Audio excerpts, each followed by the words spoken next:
The number one way that you can master life is to learn how to master yourself when it comes to dealing with pain, dealing with adversity.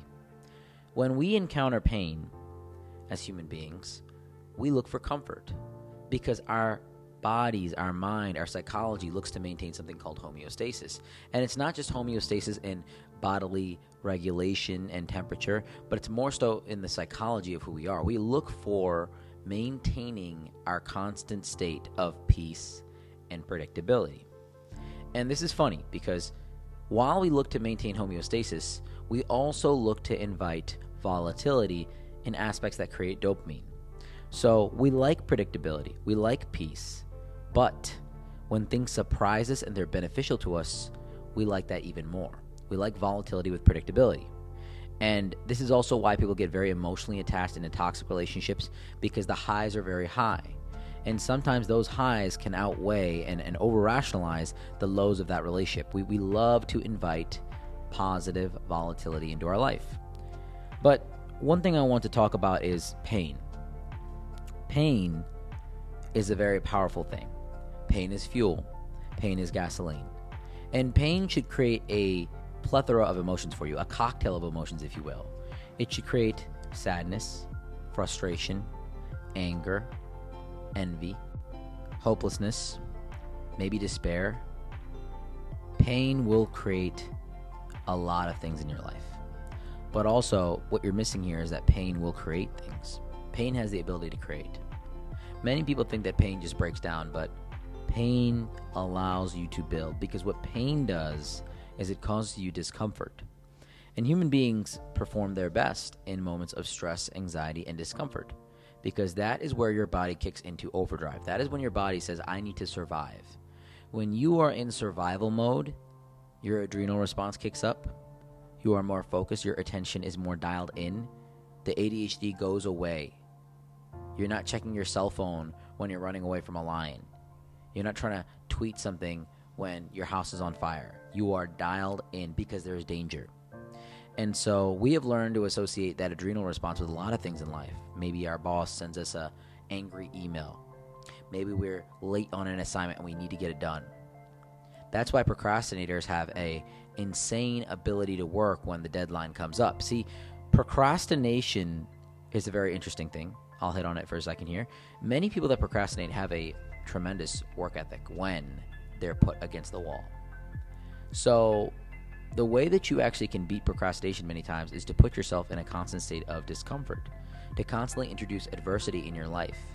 Because when you normalize the pain of working out, when you normalize the pain of getting up early, when you normalize the pain of, getting an extra page of that book done at the end of the night, when you want to drink some wine instead of watching Netflix, you're working on something for the future, you then begin to not be so susceptible to procrastination because the pain of you getting that work done earlier is just not as painful.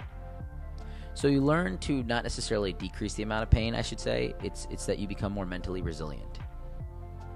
Now, I want to talk about one more thing when it comes to pain, right? I could talk about pain for hours, but let's talk about anger. People get very angry when they're in pain. It's a very natural response. And there's two schools of thought that I've seen really prevalent when it comes to this subject of anger. You have the Stoicism. I love Stoicism. And Stoicism in itself dislikes anger. Seneca talks about it quite a bit, how anger is a wicked emotion, and we should never aim to promote this wicked emotion. So Stoicism likes to control anger. It likes to bury anger. It likes to expel anger in all aspects. Whereas modern day psychology, anger is a very normal thing. It's seen as something that's not necessarily bad, but something that's just normal, not beneficial. I mean, honestly, in my case, I would say that if you are angry from time to time, that is a good sign that you are human, that you are alive, and that you exist in this world, because there are things that will make you angry. So anger is a very beneficial thing in modern psychology, whereas in Stoicism, in the old thought, it is a very wicked thing. And my rationale on this is I actually agree with modern psychology a little bit more, because I have always dealt with anger. I have always been someone that's very angry.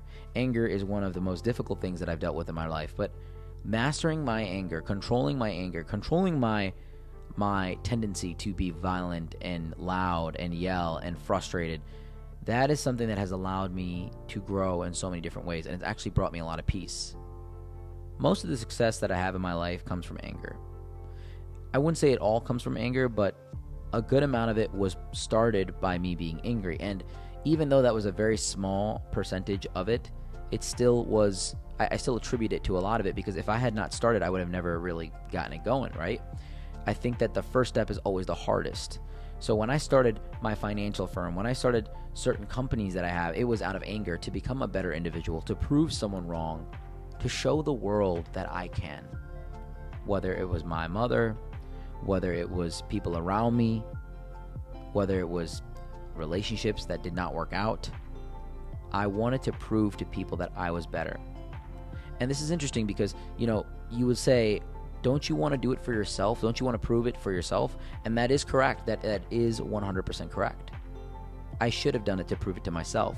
But instead I did it to gain the appreciation and satisfaction and maybe even the envy and jealousy of other people. And it was because I was angry. But yeah, that anger does fade away. That anger does not last forever. And this is why I tell people, like, when you start a business and you're angry and you're trying to win something and you're angry, that's good. It's not bad. But you have to learn to find your purpose almost instantly through that anger. You have to use that anger not necessarily to just motivate you to work, but to also find your purpose. Because if you are working very hard at something and you're angry, and that anger, it fades. Anger does not last. It never does. It doesn't always stay there. It doesn't always brood and just grow and grow and grow. It typically calms down. Anger is like a fire. And without the wood that feeds it, it will die down. And if you're starting something out of anger, what's likely going to happen is that the wood is going to not be there at a certain point, and it's going to burn out. And then you need to find your purpose, because if you don't, then you're just left with something that you've started and you don't know how to complete it because you have no motivation. You have no why. So when I started my companies out of anger, I had to quickly find a why. I had to quickly find the motivation to keep going, that the it factor that I needed internally to keep going and to keep these businesses alive. So on a day-to-day basis, I'm looking at things that inspire me. I'm looking at things that motivate me. I'm looking at things that pull me out of my comfort zone. And this is where it all comes full circle. Human beings perform their best when they are in pain. They perform their best when they're in a state of discomfort. Prehistorically, we were always in a state of anxiety and discomfort, that the tiger is going to come out of the jungle and eat us. We have to work. We have to, hunt to survive. What are we going to eat today? It was literally that. There were no refrigerators. There was no fast food. Like nowadays, we can literally just order food and we're good. We don't have to worry about eating. We don't have to worry about drinking water. These basic things are very much taken care of for us. So now we worry about not having the computer that we want, not having the cell phone that we want, not having access to this premium version of an app, the relationships in our life. This girl doesn't want to add us back on Instagram. Now this is what we worry about. When before it was literally survival.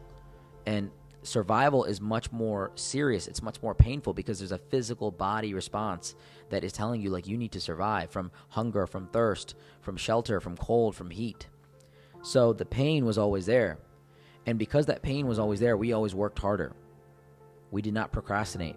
We stayed focused. We were more dialed in. We didn't have cell phones. And so you have to learn to introduce pain into your life on a day-to-day basis. Self-inflict adversity in preparation for the adversity that life is going to throw you. And when you do this, and when you, I don't want to say hurt yourself, but really push yourself, you are going to become a more mentally disciplined individual. You are going to become more resilient. And as a result, you're also going to become more emotional, more angry, more sad, more frustrated. And you have to learn to control these emotions and really regulate them, as I would side with modern psychology, because these emotions are going to exist. They're not something that you should just bury away, because you have the ability to use them. You have the ability to weaponize them. When I'm fighting MMA, when I'm hitting the bag, I'm not thinking of roses and dandelions. I'm thinking of things that have wronged me. I'm thinking of situations where I have not won. I'm thinking of the pain in my life. And that's why I hit harder. That's why I position that stuff. That's a superpower in itself, where you can just think of something and make yourself angry and not be able to sleep and be able to stay in that state of discomfort. When you can summon that adversity, that trauma, and use it and weaponize it, it is such a superpower. So the trauma that you've been given in life is actually very beneficial to you if you know how to call upon it. The sadness that you have from all the relationships that didn't work out, from all the jobs that you got fired from the people that have passed away in your life, is something that you can call on and you can summon. And it's like infinite energy in your mind, in your soul, in your body. You have to learn to control the pain, and you have to learn to put yourself in a state of discomfort in order to grow. And as you continue to put yourself in a state of discomfort, and as you continue to walk into the fire, you will find that life will start to give to you, because you're doing more and you're undergoing more than other people. And the people at the top are the ones that have solved the biggest problems. And in order to solve the biggest problems, there's more discomfort, there's more anxiety, there's more pain associated with it. And when you go through those problems, and when you go through those situations and that adversity, and you solve it and you walk through it, on the other side is success, power, fame, glory, status.